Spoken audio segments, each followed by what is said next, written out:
আল্লাহ বলেন ওয়াত্তিনি ওয়াজ-জাইতুন, তিনের শপথ আর জাইতুনের শপথ। সিনাই পর্বতের শপথ। প্রথমে দুইটা ফলের শপথ করলেন, এবার একটা পাহাড়ের শপথ করতেছেন। সিনাই পর্বত দ্বারা তুর পাহাড় উদ্দেশ্য। ওইটার নিচে আছে মুকাদ্দাসে তুয়া, যেখানে মুসা আলাইহিস সালামকে আল্লাহ তাআলা জুতা খুলতে বলেছিলেন, ফাখলা না আলাইকা ইন্নাকা বিল ওয়াদিল মুকাদ্দাসে তুয়া, হে মুসা তুমি পবিত্র উপত্যকায় এসেছো, জুতা খুলো। তো ওখানে সব ধর্মের লোকেরা যায়, সব ধর্মের লোকদের জন্য তীর্থস্থান। মুসলিম, জুইশ, খ্রিস্টিয়ান সবাই যায়। এই যে আমাদের বাংলাদেশে তো কিছুদিন আগে হলো গণহত্যা, হেলিকপ্টার থেকে গুলি করে বাচ্চা মেরে ফেলতেছে। কার বাচ্চা, কার কলিজার টুকরা সন্তান, ডোন্ট কেয়ার। জনগণের টাকায়, ট্যাক্সের টাকায় কেনা বুলেট, হেলিকপ্টার দিয়ে জনগণকে, ছাত্রদেরকে হত্যা করা হয়েছে। ওয়াত্তিনি ওয়াজ-জাইতুনি ওয়া তুরি সিনিনা ওয়া হাযাল বালাদিল আমিন লাকাদ খালাকনাল ইনসানা ফি আহসানি তাকওয়িম সাদাকাল্লাহুল আযীম রব্বি ইশরাহ লি সাদরি ওয়া ইয়াসসির লি আমরি ওয়াহলুল উকদাতাম মিন লিসানি ইয়াফকাহু কওলি। আমরা শুরুতে আল্লাহ রাব্বুল ইজ্জা ওয়াল জালালের দরবারে শুকরিয়া জ্ঞাপন করছি যে আল্লাহ তাআলা আমাদেরকে সাইয়্যিদুশ শুহুর 12 মাসের মধ্যে থেকে শ্রেষ্ঠতম মাস রমাদানুল মুবারাকে ইফতারির পূর্ব মুহূর্তে মহাবিশ্বের মহাবিশ্বয় মহাগ্রন্থ আল কোরআন আল কারীম থেকে সরাসরি কিছু কথা শুনবার জন্য একত্রিত হওয়ার সুযোগ করে দিয়েছেন। আমরা সবাই পড়ছি কালিমাতুশ শুকর আলহামদুলিল্লাহ। শুরুতেই সূরাতুত তিনের কয়েকটা আয়াত তেলাওয়াত করেছি। এটা কালামুল্লাহ মাজিদের 95 নম্বর সূরা। এই সূরাটা মক্কাতুল মুকাররমাতে নাজিল হয়েছে। এই সূরার আয়াত সংখ্যা 8টা। এই সূরার শুরুতে আল্লাহ তাআলা 4টা কসম করেছেন, ওয়াত্তিনি ওয়াজ-জাইতুনি ওয়া তুরি সিনিনা ওয়া হাযাল বালাদিল আমিন। ওয়াত্তিন, তিনের কসম, ওয়াজ-জাইতুন, জাইতুনের কসম, ওয়া তুরি সিনিন, সিনাই পর্বতের কসম, ওয়া হাযাল বালাদিল আমিন, আর এই নিরাপদ শহরের কসম। তো 4টা শপথ করেছেন বা আল্লাহ তাআলা কসম করেছেন। কসম দিয়ে আল্লাহ তাআলা কোরআনের অনেক সূরা শুরু করেছেন। যেমন একটা সূরায় আল্লাহ ফজরের সময়ের কসম করেছেন, আল্লাহ বলেছেন ওয়াল ফাজর। আল্লাহ আকাশের কসম করেছেন ওয়াস সামা ইযাতিল বুরুজ। আল্লাহ তাআলা সূর্যের কসম করেছেন ওয়াশ শামসি ওয়া দুহাহা। এভাবে আল্লাহ তাআলা তার সৃষ্টির অনেক কিছুর কসম করে গুরুত্বপূর্ণ কোনো মেসেজ বা বার্তা আমাদের সামনে হাজির করেন। তো এই সূরাতে আল্লাহ তাআলা 4টা জিনিসের কসম করে একটা খুবই গুরুত্বপূর্ণ বার্তা মানব মণ্ডলীর জন্য এই সূরাতে তিনি হাজির করেছেন। এই সূরাটা আমাদের অনেকেরই মুখস্থ আলহামদুলিল্লাহ, এবং আল্লাহ রাসূল সাল্লাল্লাহু আলাইহি ওয়াসাল্লাম প্রায় বিভিন্ন নামাজে এই সূরাটা তেলাওয়াত করতেন।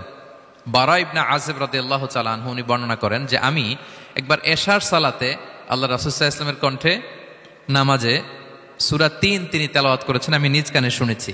এবং ওনার কণ্ঠ যে এত মধুর ছিল, আমার জীবনে এত সুমধুর কণ্ঠের তেলাওয়াত আমি শুনি নাই। আল্লাহর হাবিব সাল্লাল্লাহু আলাইহি ওয়াসাল্লামের কোরআন তেলাওয়াতের যে কণ্ঠ এত সুমিষ্ট ছিল, এত চমৎকার ছিল, শুধু তেলাওয়াত শুনেই অনেকে শাহাদা পড়ে মুসলমান হয়েছে। আবু জাহেল মক্কায় নিষেধ করতো যে কেউ যাবা না মুহাম্মদের কাছে, সে পাগল, সে গণক, সে মিথ্যাবাদী, সে জাদুকর, সে স্বামী স্ত্রীর মধ্যে বিচ্ছিন্নতা নিয়ে আসে, সে বাবা ছেলেকে আলাদা করে দেয়, তার কাছেই যাবা না। আর সে যা বলে শুনবাই না, কানে আঙ্গুল দিয়ে রাখবা। তো মানুষকে যেটা নিষেধ করা হয় বেশি, মানুষের ওইটার ব্যাপারে আগ্রহ থাকে বেশি। সে যত নিষেধ করতো মানুষ আরো বেশি বেশি যে শুনতো। মানুষকে সে কি বারণ করবে, সে দিনের বেলা নিষেধ করতো, রাতে যে লুকিয়ে লুকিয়ে নিজেই তেলাওয়াত শুনতো। তাহলে চিন্তা করেন যে আল্লাহর হাবিব সাল্লাল্লাহু আলাইহি ওয়াসাল্লামের কোরআনিক রেসিটেশন কত চমৎকার মেলোডিয়াস ভয়েস হলে স্বয়ং আবু জাহাল রাত্রিবেলা লুকিয়ে লুকিয়ে কোরআন তেলাওয়াত শুনতে যেত আল্লাহর হাবিব সাল্লাল্লাহু আলাইহি ওয়াসাল্লামের কণ্ঠে। তো রাসূল সাল্লাল্লাহু আলাইহি ওয়াসাল্লাম সূরাতুত 3টা এশার সালাতে তিনি তেলাওয়াত করেছেন, এই মর্মে হাদিসে পাওয়া যায়। এবং এই সূরাটা একটা ফলের নামে সূরা। 3 একটা ফল, আরব বিশ্বে খুব বেশি হয় 3 ফল। আমরা বাংলাদেশে ডুমুর বলি, ইংরেজিতে ফিগ বলে, ফিগ ট্রি। তো ফলের নামে বেসিক্যালি আল্লাহ তাআলা এই সূরাটাকে, এই চ্যাপ্টারটাকে ডেডিকেট করেছেন।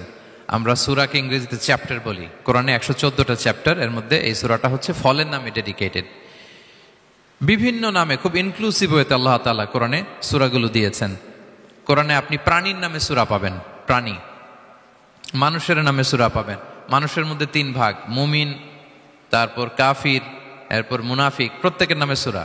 সূরাতুল মুমিনুন আছে, সূরাতুল কাফিরুন আছে, আবার সূরাতুল মুনাফিকুন আছে।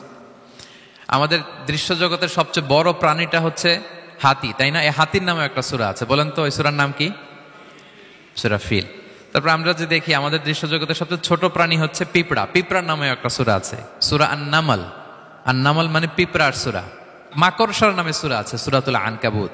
তারপর গোষ্ঠীর নামে সূরা আছে, সূরাত আলে ইমরান। বংশের নামে সূরা আছে, সূরাত কুরাইশ, কুরাইশ বংশের নামে সূরা। এইভাবে খুব ইনক্লুসিভ ওয়েতে এমন কিছু নাই যে আল্লাহ তাআলা উল্লেখ করেন নাই। মা ফাররাতনা ফিল কিতাবি মিন শাই, উল্লেখ করে নাই কোরআনে এমন কিছু নাই, সবকিছু আল্লাহ তাআলা উল্লেখ করেছেন।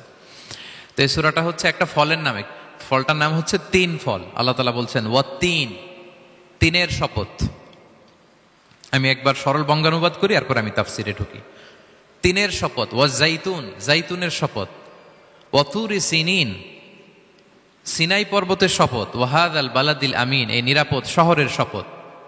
লাকাদ খালাকনাল ইনসানা ফি আহসানি তাকওয়িম, নিশ্চয় আমি মানুষকে খুব চমৎকার সুন্দর অবয়বে সৃষ্টি করেছি। সুম্মা রাদাদনাহু আসফালা সাফিলিন, এরপরে তাকে আবার নিচু থেকে নিচুর দিকে নামিয়ে দিয়েছি। ইল্লাল্লাযীনা আমানু ওয়া আমিলুস সলিহাত, তবে তারা ছাড়া যারা ঈমান এনেছে এবং সৎকর্ম করেছে। ফালাহুম আজরুন গায়রু মামনুন, তাদের জন্য আছে অফুরন্ত পুরস্কার। ফামা ইউকাযযিবুকা বা'দু বিদ্দিন, এগুলো জানার পরও কিসে তোমাকে দিন অস্বীকারের ব্যাপারে উদ্বুদ্ধ করলো? আলাইসাল্লাহু বিআহকামিল হাকিমিন, আল্লাহ তাআলা কি শ্রেষ্ঠ বিচারক নন?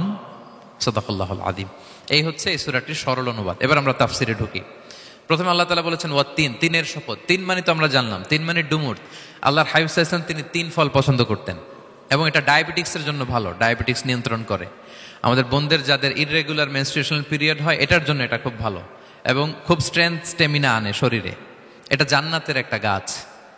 আদম আলাইহিস সালাম এবং হাওয়া আলাইহিস সালামকে যখন আল্লাহ বলেছিল ওয়ালা তাকরাবা হাযিহিশ শাজারাতা ফাতাকুনা মিনায যালিমিন, আদম এবং হাওয়া জান্নাতের সব জায়গায় যেতে মন চায় যাও, যা খেতে মন চায় খাও, এই নিষিদ্ধ গাছের কাছে যেও না, তাহলে তোমরা জালিম হয়ে যাবে। শয়তান এসে উল্টা বুঝালো, সে বলল তোমাদের খেতে নিষেধ করছে কেন জানো? আল্লাহ চায় না যে তোমরা জান্নাতে থাকো, আল্লাহ চায় এখান থেকে তোমাদের বের করে দিবে, কিন্তু তোমরা যদি এই গাছের ফল খাও আল্লাহ বের করতে পারবে না। দেখছেন শয়তানের অবস্থা? শয়তান কিন্তু নেগেটিভিটি নিয়ে সামনে আসে না, আসে খুব আপনার ওয়েল উইশার হিসেবে, উপদেশ নিয়ে, খুব ভালো একটা পজিটিভ ওয়েতে আসে। তো ওনারা খেয়ে ফেললেন এই নিষিদ্ধ গাছের ফল। খাওয়ার ফলে আদম আলাইহিস সালাম, হাওয়া আলাইহিস সালাম, ওনাদের গা থেকে জান্নাতের পোশাকগুলো ঝরে পড়ে গেল। এখন কি দিয়ে ওনারা ওনাদের প্রাইভেটকে ঢাকবেন? তখন ওনারা তাফসির ফি জিলালিল কোরআনে এসেছে যে ওনারা এই তিন গাছের পাতা নিয়ে নিজেদের প্রাইভেট ঢেকেছিলেন। সুবহানাল্লাহ। সেই তিন ফলের কসম আল্লাহ করলেন, ওয়াত-তিন, তিনের শপথ। এরপর আল্লাহ তাআলা বললেন ওয়াজ-জাইতুন, জাইতুনের শপথ। জাইতুন মানে হচ্ছে জলপাই। তো আল্লাহ তাআলা বললেন ওয়াজ-জাইতুন, জাইতুনের শপথ। জাইতুন মানে হচ্ছে জলপাই, ইংরেজিতে আমরা যেটাকে অলিভস বলি। তো আল্লাহ তিনের কসম করলেন এবং অলিভের কসম করলেন। দুইটাই খুব উপকারী ফল এবং আল্লাহর হাবিব সাল্লাল্লাহু আলাইহি ওয়াসাল্লাম তিনি জলপাইও খুব পছন্দ করতেন। ওনার রেগুলার ফুড আইটেমের মধ্যে জলপাই ছিল, অলিভস ছিল। এটা পাহাড়ি এরিয়া, মরুভূমিতে হয় এবং রাসূল সাল্লাল্লাহু আলাইহি ওয়াসাল্লাম বলেছেন কুলু যাইত ওয়াদ-দাহিনু ফাইন্নাহু মিন শাজারাতিন মুবারাকা, তোমরা অলিভ অয়েল এটা খেও এবং এটা গায়ে মালিশ করো, কেননা এটা বরকতময় একটা গাছের ফল, শাজারা মুবারাকা। এটা শরীরের ব্যাড কোলেস্টেরলকে কমিয়ে দেয়।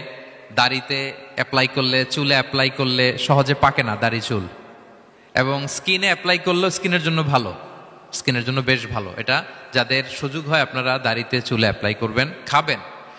এটা খাওয়াও যায়। তাম্বুতু বিদ্দুহনি ওয়াসিবগিল লিল আখিলিন, কোরআনে এসেছে। এটা অয়েল হিসেবে ইউজ করে, আবার খাবার হিসেবেও ইউজ করা যায়। সালাদ ড্রেসিং এর ক্ষেত্রে কিন্তু অলিভ অয়েল আমরা ইউজ করি। ইদানিং পিজাতে খুব ইউজ করা হয় অলিভ, জলপাইটা। তো এটা আপনারা খেতে পারেন, এটা খুবই সুস্বাদু। এবং জলপাই গাছের মানে জাইতুন গাছের ডালের মেসওয়াক খুব ভালো হয়। আল্লাহর হাবিব সাল্লাল্লাহু আলাইহি ওয়াসাল্লাম জাইতুনের ডাল দিয়ে মেসওয়াক করতেন। তিনি বলতেন নি'মাস সিওয়াকিয়া জাইতুন, সবচেয়ে শ্রেষ্ঠ মেসওয়াক হচ্ছে জাইতুনের, মিনাশ শাজারাতিল মুবারাকা, কারণ এটা বরকতময় গাছের ডালা। এবং ফাইন্নাহু সিওয়াকি ওয়া সিওয়াকুল আম্বিয়া মিন ক্বাবলি, এই জাইতুনের ডাল দিয়ে আমিও যেমনি মেসওয়াক করি, আমার আগে যত নবী পৃথিবীতে এসেছে সবাই জাইতুনের ডাল দিয়ে মেসওয়াক করত। আল্লাহ বলেন ওয়াত-তিনি ওয়াজ-জাইতুন, তিনের শপথ আর জাইতুনের শপথ। এরপর আল্লাহ তাআলা বললেন ওয়াতুরি সিনিন, সিনাই পর্বতের শপথ। প্রথমে দুইটা ফলের শপথ করলেন, এবার একটা পাহাড়ের শপথ করতেছেন। আপনারা কি তুর পাহাড়ের নাম শুনেছেন? হ্যাঁ শুনেছেন। এই সিনাই পর্বত দ্বারা তুর পাহাড় উদ্দেশ্য। এটা মিশরের একটা পাহাড়, অনেক উঁচু, 2285 মিটার উঁচু। ওইটার নিচে আছে মুকাদ্দাসে তুয়া, যেখানে মুসা আলাইহিস সালামকে আল্লাহ তাআলা জুতা খুলতে বলেছিলেন, ফাখলা না আলাইকা ইন্নাকা বিল ওয়াদিল মুকাদ্দাসি তুয়া, হে মুসা তুমি পবিত্র উপত্যকায় এসেছো, জুতা খুলো। তো ওখানে সব ধর্মের লোকেরা যায়, সব ধর্মের লোকদের জন্য তীর্থস্থান, মুসলিম, জুইশ, ক্রিশ্চিয়ান সবাই যায়। এটা সিনাই একটা এলাকা আছে মিশরের, north south Sinai, north Sinai, এটা সাউথ সিনাইতে অবস্থিত। তো নিচে একটা খ্রিস্টানদের প্রাচীন গির্জা আছে, সেন্ট ক্যাথেরিনা গির্জা।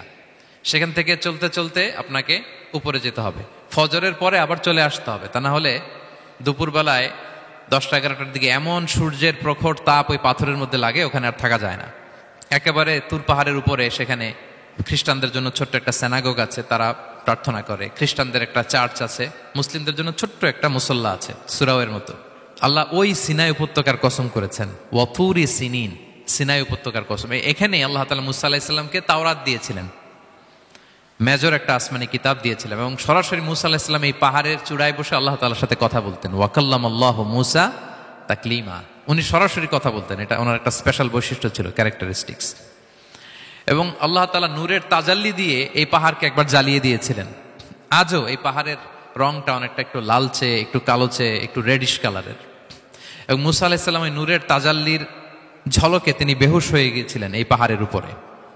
ইয়াজুজ মাহুজ যখন কিয়ামতের আগে আগমন করবে, তখন মুসলমানদের সেন্টার হবে। ঈসা আলাইহিস সালাম মুসলমানদেরকে নিয়ে ওইখানে অবস্থান করবেন, এই তুর পাহাড়ের ওখানে। এবং আল্লাহর হাবিব সাল্লাল্লাহু আলাইহি ওয়াসাল্লামের মেরাজের রাতে ইসরার সময় একটা স্টেশন ছিল এই তুর পাহাড়। জিবরাইল আলাইহিস সালাম এই তুর পাহাড়ে আল্লাহর হাবিব সাল্লাল্লাহু আলাইহি ওয়াসাল্লামকে নামিয়ে বলেছিলেন যে এটা জাবাল মুসা, আপনার ভাই মুসার পাহাড়, আপনি এখানে 2 রাকাত নামাজ পড়েন, দোয়া করেন।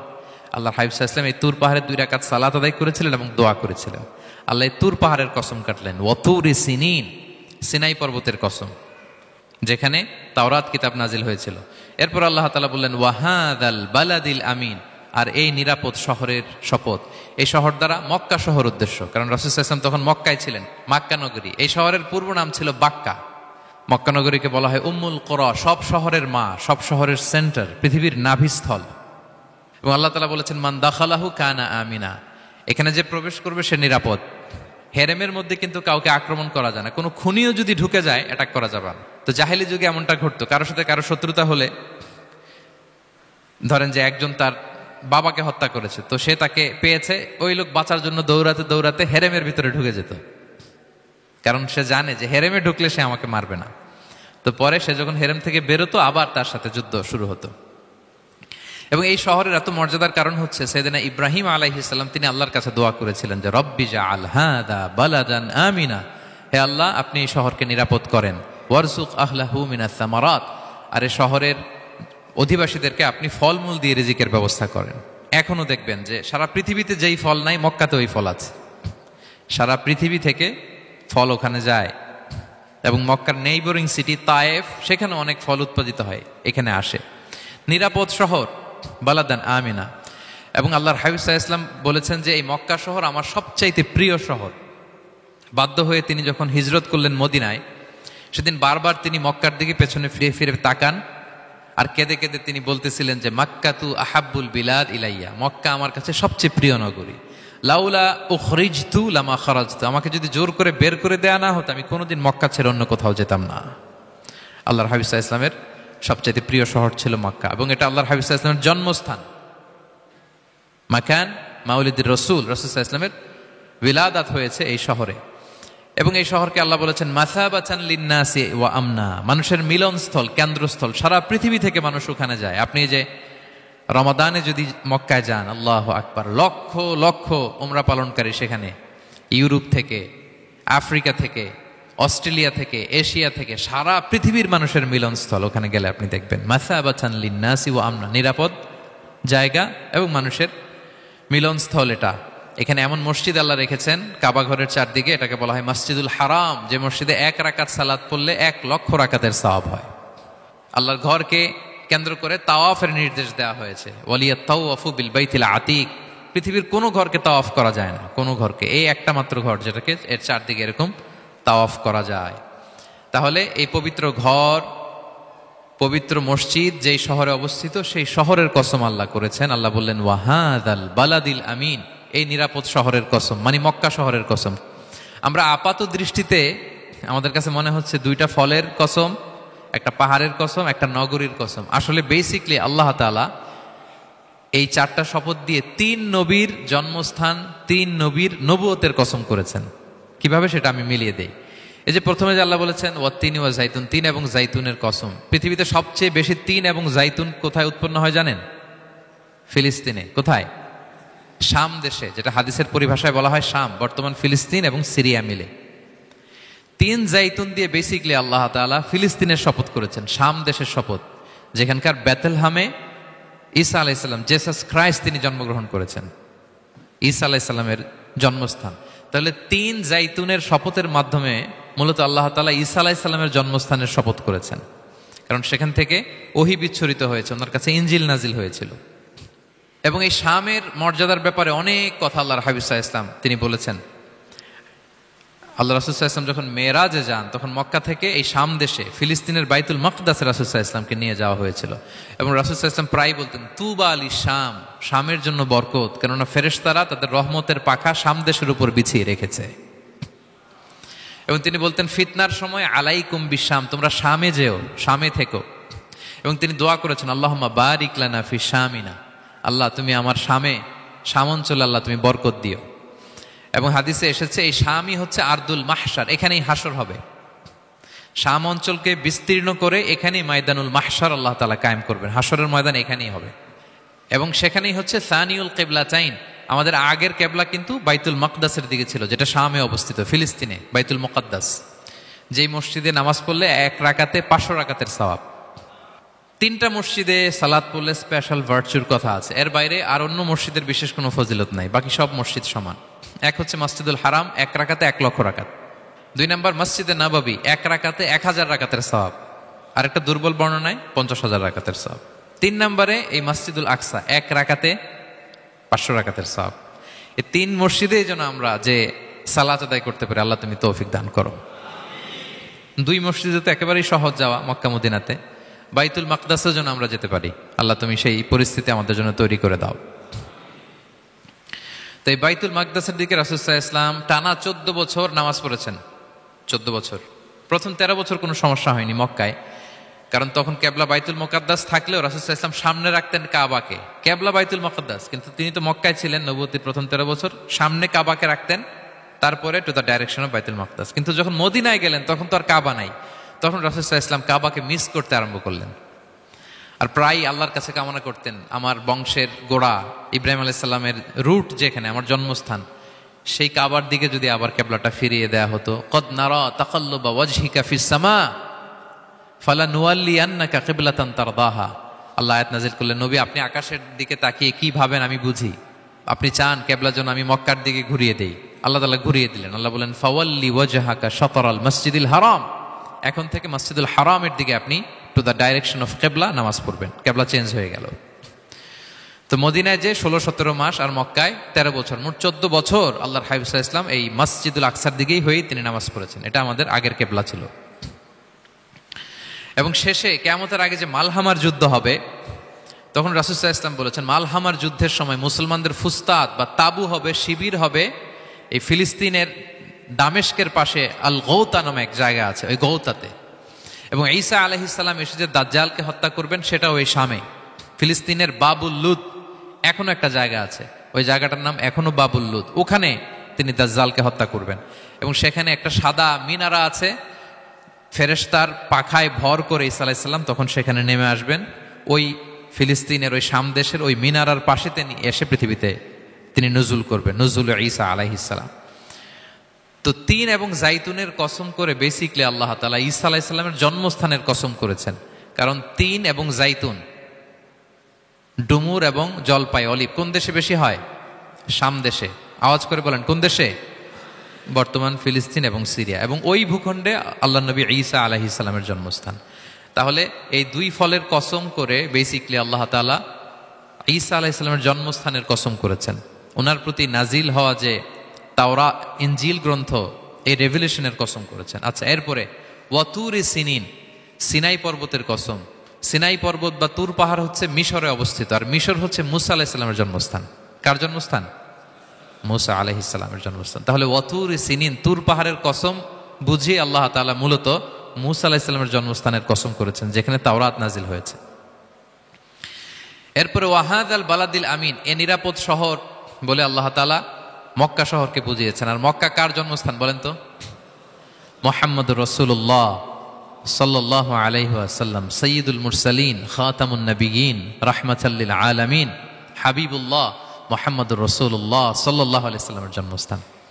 তাহলে এই চারটা আয়াতে চারটা শপথের মধ্য দিয়ে মূলত আল্লাহ তাআলা ঈসা আলাইহিস সালামের জন্মস্থান, মুসা আলাইহিস সালামের জন্মস্থান এবং মুহাম্মদ সাল্লাল্লাহু আলাইহি ওয়াসাল্লামের জন্মস্থান, যেই তিনটা এলাকায় ভূখণ্ডে তিনটা মেজর ওহী নাজিল হয়েছে। এক তো ঈসা আলাইহিস সালামের কাছে নাজিল হয়েছে ইনজিল কিতাব, আরেকটা হচ্ছে তাওরাত। তাওরাত এমন কিতাব যে কিতাব দিয়ে হাজার হাজার নবীরা ফয়সালা করেছেন। বনি ইসরাইলের অনেক নবীর উপর কোনো কিতাব নাজিল হয়নি, তার মানে তারা রসুল ছিলেন না, তারা নবী। তারা সবকিছু তাওরাত দিয়েই ফয়সালা করতেন। আর রাসূল সাল্লাল্লাহু আলাইহি ওয়াসাল্লামের উপর কোরআন নাজিল হয়েছে। তার মানে প্রথম চারটি শপথ দিয়ে বেসিকলি ইনজিলের শপথ, তাওরাতের শপথ এবং কোরআনের শপথ। বুঝতে পেরেছেন সবাই? আল্লাহ ওহির শপথ করেছেন।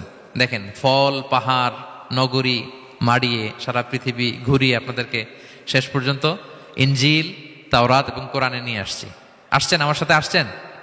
হ্যাঁ, এই রেভেলেশনের শপথ আল্লাহ করেছেন। তাহলে ওয়াত্তিনি ওয়াজাইতুনি ওয়াতুরি সিনিনা ওয়া হাযাল বালাদিল আমিন, এই চার আয়াতে চারটা শপথের মধ্য দিয়ে মূলত আল্লাহ তাআলা আসমান থেকে নাজিল হওয়া যে ওহী, এই ওহীর শপথ অথবা ওহী যেই ভূখণ্ডে নাজিল হয়েছে সেই ভূখণ্ডগুলোর শপথ করে আল্লাহ একটা গুরুত্বপূর্ণ কথা বলবেন। সেটা কি? আল্লাহ তাআলা বললেন, লাকাদ খালাকনাল ইনসানা ফি আহসানি তাকওয়িম, আর আমি মানুষকে অত্যন্ত চমৎকার অবয়বে সৃষ্টি করেছি, চমৎকার গঠনে, চমৎকার স্ট্রাকচারের ডিজাইনে সৃষ্টি করেছি। মানুষের দৈহিক অবকাঠামো গঠন এটা যেমনি চমৎকার, মানুষের ইন্টেলেকচুয়াল কাঠামো এটা চমৎকার, মানুষের আচরণগত যে বিহেভিয়ারাল ট্রেটস, ক্যারেক্টারিস্টিক্স এটাও চমৎকার।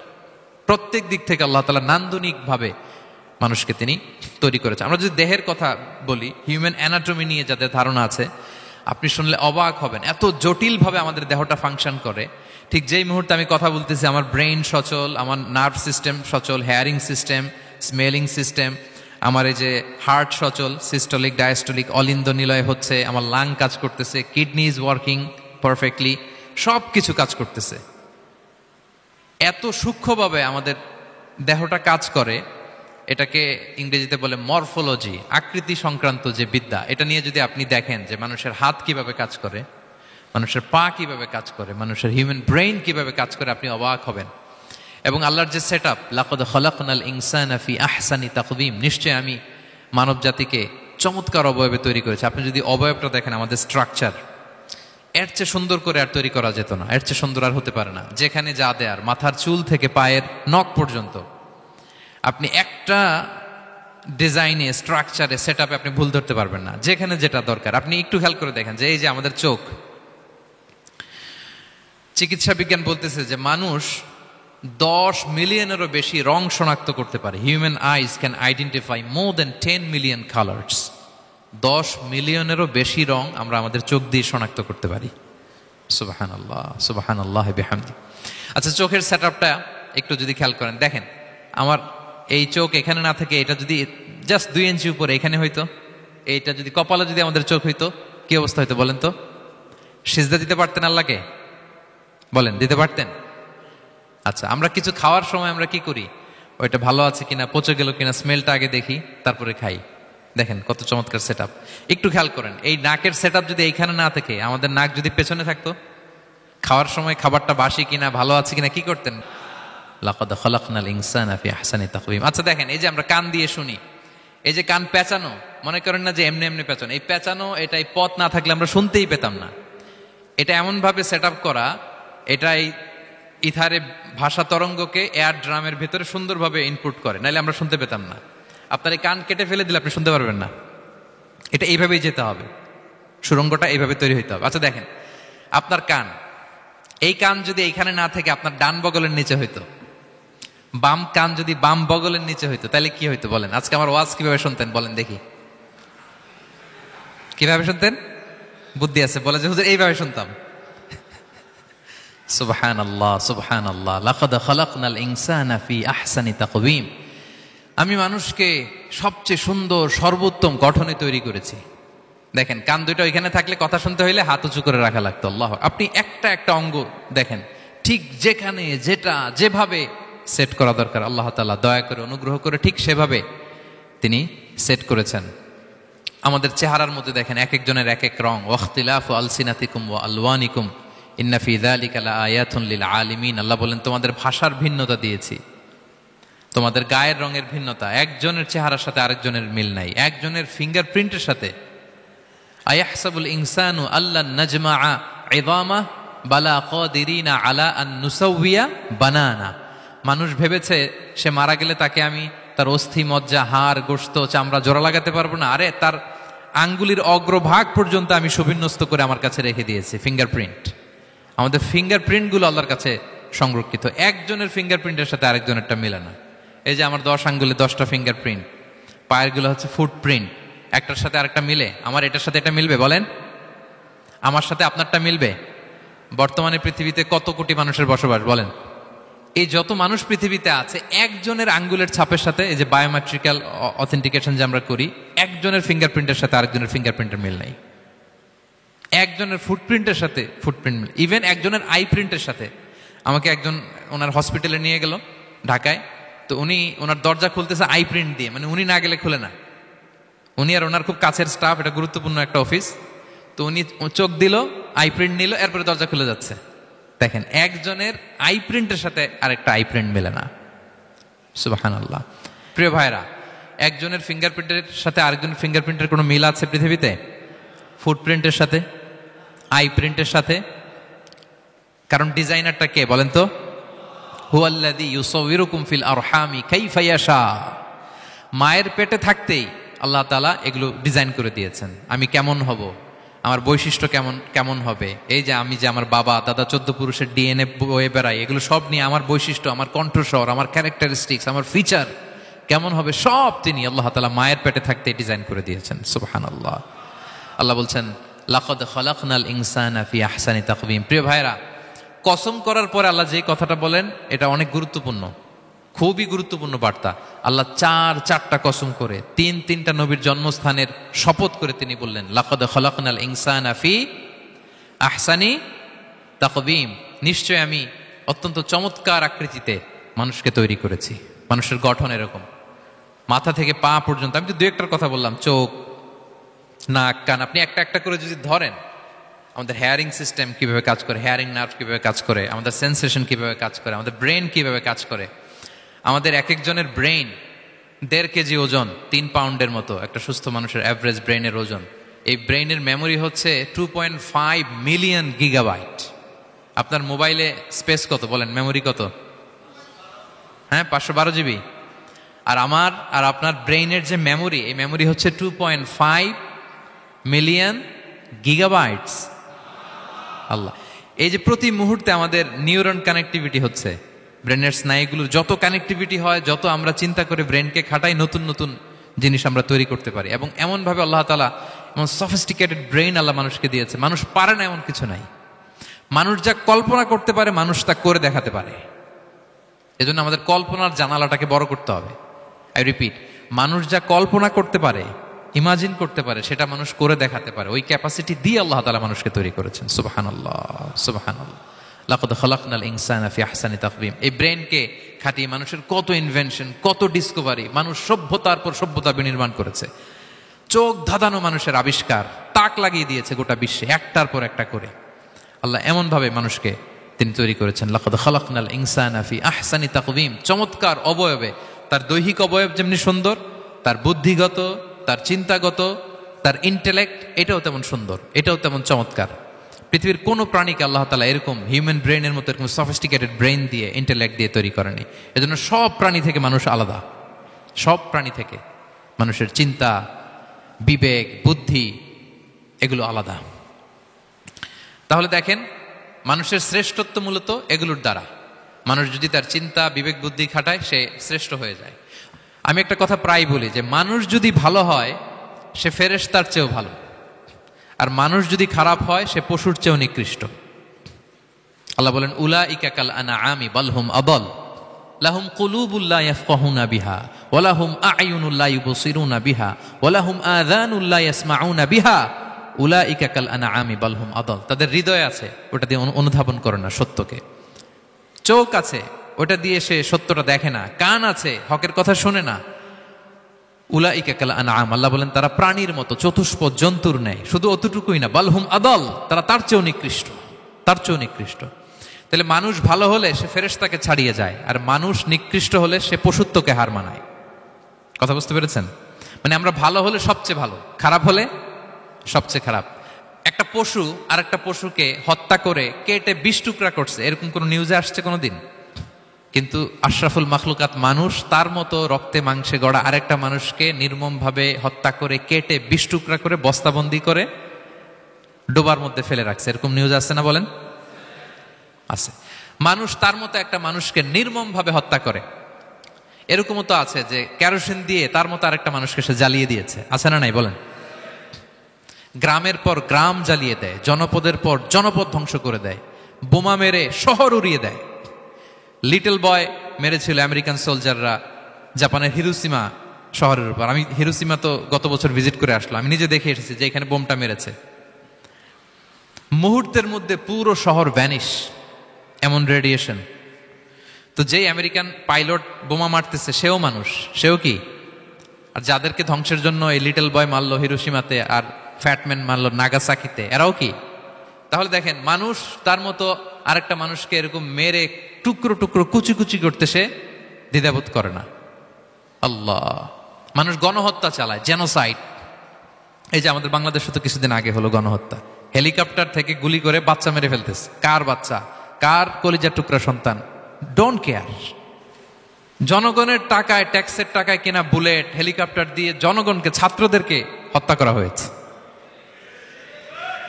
দেখেন, সেও মানুষ। যারা হত্যা করতেছে, গণহত্যা, জেনোসাইড চালিয়েছে, তারাও মানুষ। তাহলে মানুষ যদি খারাপ হয়, মানুষের চেয়ে খারাপ আর কেউ হয়? আর মানুষ ভালো হলে মানুষের চেয়ে ভালো কেউ হতে পারে? মানুষ এমন জায়গায় যেতে পারে যেখানে ফেরেশতারাও যেতে পারে না। জিবরাইল ইসলামের যাওয়ার সীমানা যেখানে শেষ, মুহাম্মদ সাল্লাল্লাহু আলাইহি ওয়াসাল্লামের ঊর্ধ্ব জগতের কাহিনী সেখান থেকে শুরু। আল্লাহু আকবার। তাহলে মানুষ ভালো হলে ফেরেশতাকে ছাড়ায়, মানুষ খারাপ হলে পশুত্বকে হার মানায়। So the decision is yours. রাস্তা দুইটা, আপনি কোন দিকে যাবেন? আপনি কি ডান দিকে জান্নাতের পথে যাবেন নাকি বাঁ দিকে জাহান্নামের পথে যাবেন? সিদ্ধান্ত আপনার। আল্লাহ তাআলা বললেন, লাকাদ খালাকনাল ইনসানা ফি আহসানি তাকওয়িম। আমি মানুষকে চমৎকার আকৃতিতে তৈরি করেছি। হাতের মেকানিজম কি, পায়ের মেকানিজম কি, আমার চেয়ে আপনারাও ভালো জানেন। এগুলো ঘন্টার পর ঘন্টা আপনি বলতে পারবেন যে কেমন ভাবে আল্লাহ তাআলা তৈরি করেছেন। আল্লাহ বলেন, মানুষকে আমি অত্যন্ত চমৎকার আকৃতি দিয়ে তৈরি করেছি। তার সৃষ্টিগত কাঠামো, তার বুদ্ধিবৃত্তিক কাঠামো, তার চিন্তাগত কাঠামো, তার আচরণগত কাঠামো, তার নৈতিকতায় তাকে এমন উচ্চ মর্যাদার আসন আমি দিয়েছি, এটা যদি সে অ্যাচিভ করে, বিলং করে, তাহলে তার চেয়ে শ্রেষ্ঠ কেউ আর হতে পারে। কিন্তু আল্লাহর দেয়া এই ক্যাপাসিটিগুলো, এই নেয়ামাগুলো যদি সে অ্যাকসেপ্ট না করে, সে যদি পশুত্বের পথে হাঁটে, সে যদি শয়তানের দেখানো পথে হাঁটে, তাহলে সে এত নিচে যাবে, অন্য কেউ আর এত নিচে যেতে পারে না। মানুষ যত নিচে যেতে পারে, ফেরেশতারাও অত নিচে যেতে পারবে না, জিন জাতিও পারবে না, কোনো প্রাণীর পক্ষে যাওয়া সম্ভব না। তাহলে মানুষকে আল্লাহ তাআলা এমন সফিস্টিকেটেড ওয়েতে তৈরি করেছেন, চাইলে সে সবার উপরে যেতে পারে, আবার চাইলে আল্লাহর দেয়া নেয়ামতগুলোকে যদি সে ভিন্ন খাতে প্রবাহিত করে, সে সবচেয়ে নিকৃষ্ট হতে পারে। সেটাই আল্লাহ বললেন, সুম্মা রাদাদনাহু আসফালা সাফিলিন। এরপরে তাকে আমি হীন থেকে হীনতর করেছি, নিচ থেকে আরো নিচে নিয়েছি। সে যখন ঈমান আনে না, সে যখন সৎকর্ম করে না, সে যখন আল্লাহর শেখানো, আল্লাহর দেখানো রাস্তায় সে চলে না, সে যখন তার নফসের কথা শুনে, সে যখন তার প্রবৃত্তির গোলাম সাজে, সে সবচেয়ে নিকৃষ্ট হয়। আসফালা সাফিলিন মানে একেবারে নিচে, এর নিচে আর নাই। আল্লাহ বলেছেন, ইন্নাল মুনাফিকিনা ফিদ দারকিল আসফালি মিনান নার। সেখানে আল্লাহ আসফাল বলেছেন। মুনাফিকরা জাহান্নামের একেবারে তলদেশে থাকবে। তাই মানুষ যদি ঈমান আর সৎকর্মের বলে বলিয়ান না হয়, সে এত খারাপ হয়, কেউ এত নিচে যেতে পারে না। বলেন, মানুষ যত নিচে যেতে পারে, জিন তত নিচে যেতে পারবে? ফেরেশতারা পারবে না। আর মানুষ যত উপরে যেতে পারে, ফেরেশতারা এত উপরে যেতে পারবে না। সো দুইটারই সুযোগ আপনার আছে। সুম্মা রাদাদনাহু আসফালা সাফিলিনের দুইটা ব্যাখ্যা। কোন কোন মুফাসসির বলেছেন, যৌবনের পর, যৌবনে থাকে শক্তিশালী, বার্ধক্যের সময় যখন সে নুয়ে যায়, ছোট হয়, সে একেবারে দুর্বল হয়ে যায়, সেটা বোঝানো হয়েছে।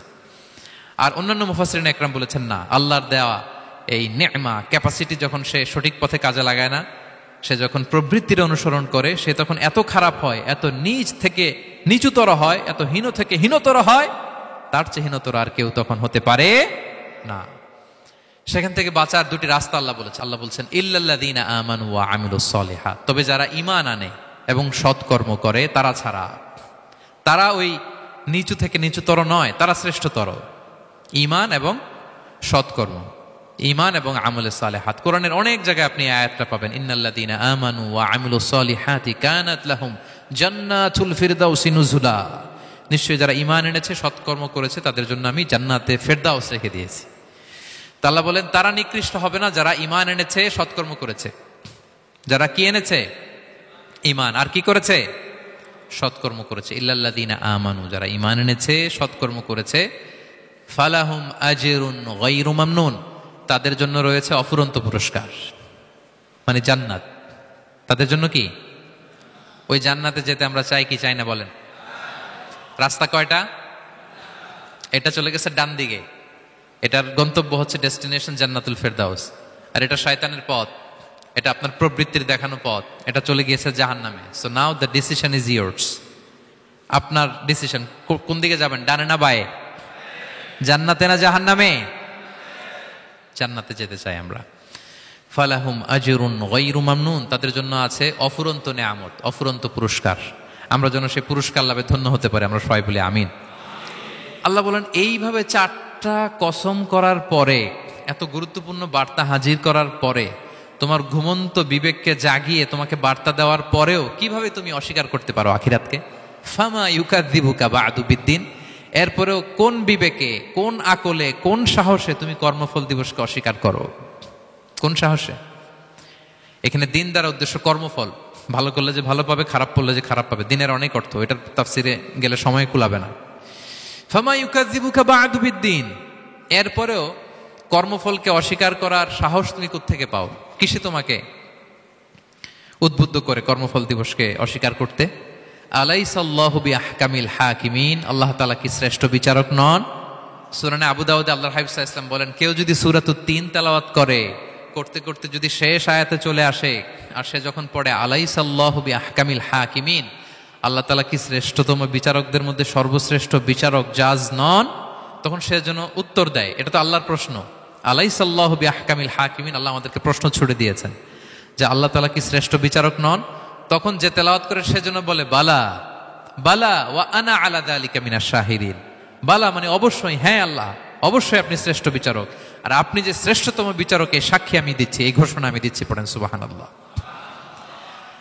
আপনি দেখবেন মসজিদুল হারামে,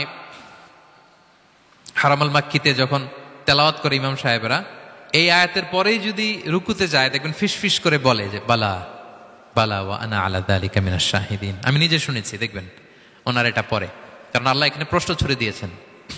আর উত্তর হিসেবে বলতে হবে বালা ওয়া আনা আলা যালিকা মিনাশ শাহিদিন, আল্লাহ অবশ্যই আপনি শ্রেষ্ঠ বিচারক। আল্লাহর চাইতে শ্রেষ্ঠ বিচারক আর হতে পারে? আমরা কত লাকি যে আল্লাহর আহকামুল হাকিমিন হিসেবে বিচারক পেয়েছি।